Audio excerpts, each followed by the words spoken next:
हिंदू के नाम पे कलंक है। और क्या आपका ये कलंक है ये, तभी तो कहते हैं हिंदू खतरे में। तुम जैसे हिंदू रहेगा तो हिंदू खतरे में। जिसने धर्म को लेकर चला 57 मुल्क बना लिया, और जो धर्म भाईचारा निभाया वो अपने देश में अस्तित्व के लिए लड़ रहा है, और कांग्रेस हाँ कर रही है।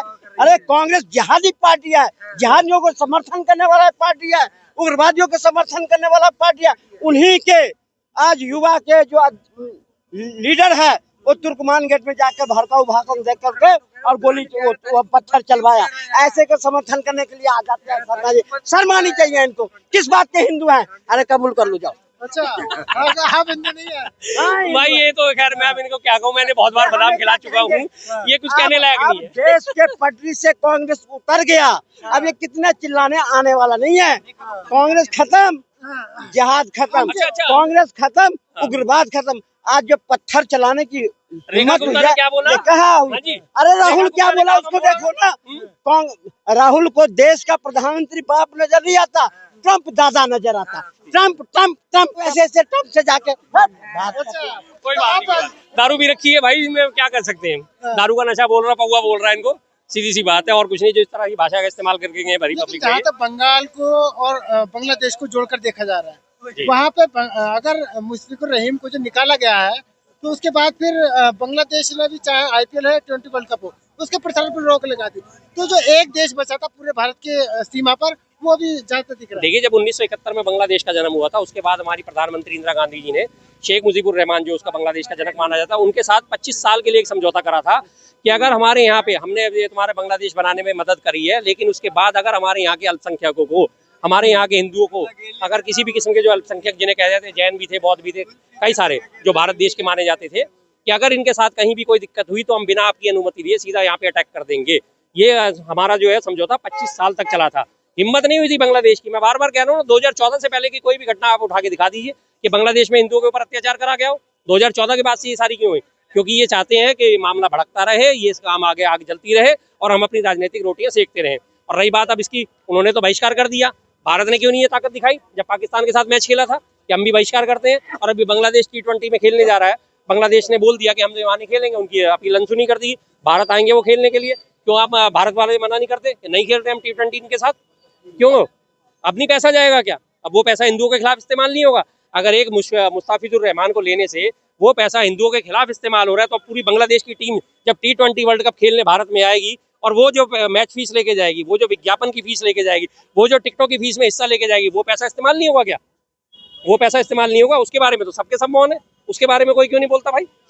लेकिन बाबा बड़े आक्रामक दिखे बांग्लादेश को लेकर। कुछ नहीं है, वो बाबा सब फर्जी बाबा हैं, वो सब उन्हें अपनी दुकान चलानी होती है और उनके पास कुछ नहीं है इसके अलावा। काहे के बाबा, वो अगर वो वास्तव में बाबा होते तो बाबा वाली बात करते ना, वो राजनीति क्यों करते हैं? उन्हें जिस बाबा की आप बात करते हैं, उन्हें शाहरुख खान पे तो बड़ी जल्दी सवाल उठा दिया। उसी कंपनी की सह मालिक जूही चावला भी हैं, जूही चावला के ऊपर तो आवाज नहीं निकली। क्यों नहीं निकली भाई? आप और मैं दोनों एक कंपनी में पार्टनर है, तो दोनों जिम्मेदार हुए ना किसी डिसीजन के लिए, दोनों जिम्मेदार हुए। लेकिन आवाज मैं आपके ऊपर उठाऊं, ये आवाज सिर्फ मेरे ऊपर उठे, तो ये दोगलापन है ना। लेकिन KKR के मालिक के तौर पर तो शाहरुख खान ही देखे जाते हैं ना। KKR के मालिक के तौर पे दोनों देखे जाते हैं, जूही चावला, शाहरुख खान, दोनों बराबर के हिस्सेदार हैं उसमें। आप अगर उन किसी एक को नाम लेके कि वो शाहरुख खान है, वही मालिक है, तो जूही चावला की जो पार्टनरशिप है उसमें जो उसका परसेंटेज है वो हटा दीजिए, बताइए दुनिया को। अभी आप मोबाइल पे सर्च कर लीजिए, दोनों बराबर के लगभग पार्टनर है। ज्यादा से ज्यादा 51-49 का फर्क होगा, इससे ज्यादा तो फर्क नहीं है।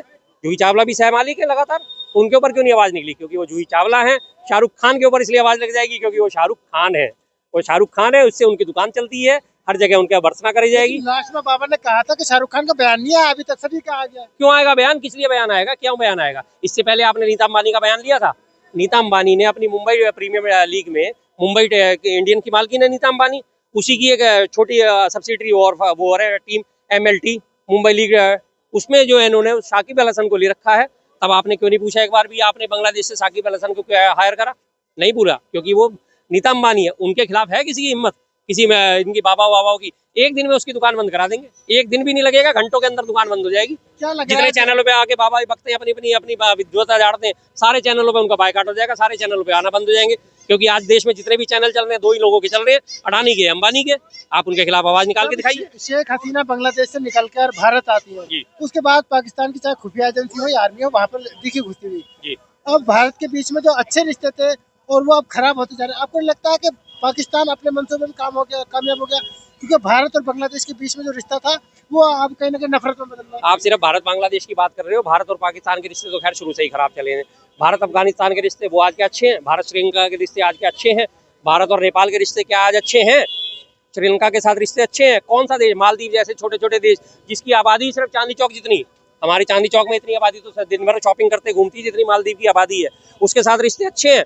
उसने हमारे यहाँ से 43 अपने जो है सैनिक हमारे यहाँ से हमारे देश के निर्वासित कर दिए थे अपने देश से। मालदीव, क्या हैसियत मालदीव की? छोटे छोटे देश आज हमें आंख दिखाने के लिए लगे। नेपाल, क्या हैसियत है नेपाल की?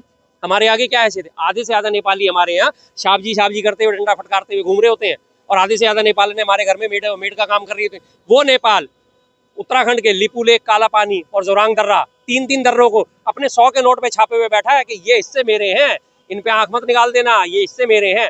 उसकी इतनी हैसियत है कि उसने 100 रुपए के नोट पे अपना छाप रखा है कि ये तीनों हिस्से उत्तराखंड के ये मेरे पास आते हैं। 8000 एकड़ भूमि जो है वो हमारी नेपाल कब्जा करे बैठा है। उस पर 2020 से आज इसको नेपाल के खिलाफ बोलने की हिम्मत नहीं हमारे देश की। क्या छोटे छोटे देशों के आज हमें आंख दिखाने में लग गए, तो ये तो बहुत बड़ी बात है।